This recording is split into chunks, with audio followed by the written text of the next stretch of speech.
জুলাই আন্দোলন একক কোনো দল বা ব্যক্তির নেতৃত্বে হয়নি। এই আন্দোলন নিয়ে কারো একক ক্রেডিট নেয়ার সুযোগ নেই বলে জানিয়েছে বাংলাদেশ ইসলামী ছাত্র শিবির। এক বছরে কারো বিচার করতে না পারা অন্তর্বর্তী সরকারের সবচেয়ে বড় ব্যর্থতা বলেও মনে করেন সংগঠনটির নেতারা।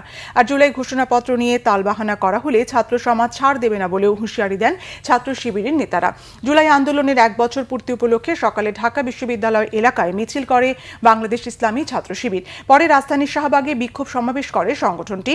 এ সময় নেতারা বলেন যে চেতনা নিয়ে সাধারণ মানুষ রাস্তায় নেমেছিল, আন্দোলন করেছিল, অন্তর্বর্তী সরকার ও রাজনৈতিক দলগুলো সেই অবস্থান থেকে কাজ করতে পারেনি। ছাত্র জনতার রক্তের মর্যাদা না দেয়া হলে ব্যর্থ হবে জুলাইয়ের আন্দোলন। বলেন শেখ হাসিনা জালেম হয়ে উঠেছিল, তার পতন হয়েছে। তার মতো কেউ জালেম হয়ে উঠতে চাইলে তারও পতন হবে। গণহত্যার সঙ্গে জড়িতদের বিচার নিশ্চিতের জোর দাবি জানানো হয় সমাবেশ থেকে। এক বছর পর আপনি একজন হত্যাকারীর বিচার করতে পারলেন না।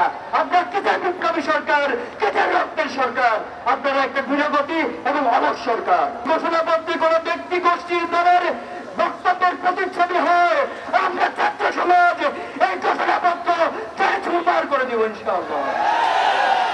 এই ঘোষণাপত্র প্রত্যেক শহীদ কাজীদেরকে স্বীকৃতি দিতে হবে, এই আন্দোলনকে স্বীকৃতি দিতে হবে। ৭১ নিয়ে আওয়ামী লীগ যে কেন্দ্রীয় রাজনীতি করেছে, এর জন্য ৭১ বিফলে চলে গেছে। ২৪ নিয়ে যদি আবার কেন্দ্রীয় রাজনীতি শুরু করেন, ২৪কে যদি ব্যবসায়িক কার্ড বানিয়ে আপনারা ব্যবসা শুরু করেন, ছাত্র সমাজ বসে থাকবে না কিন্তু।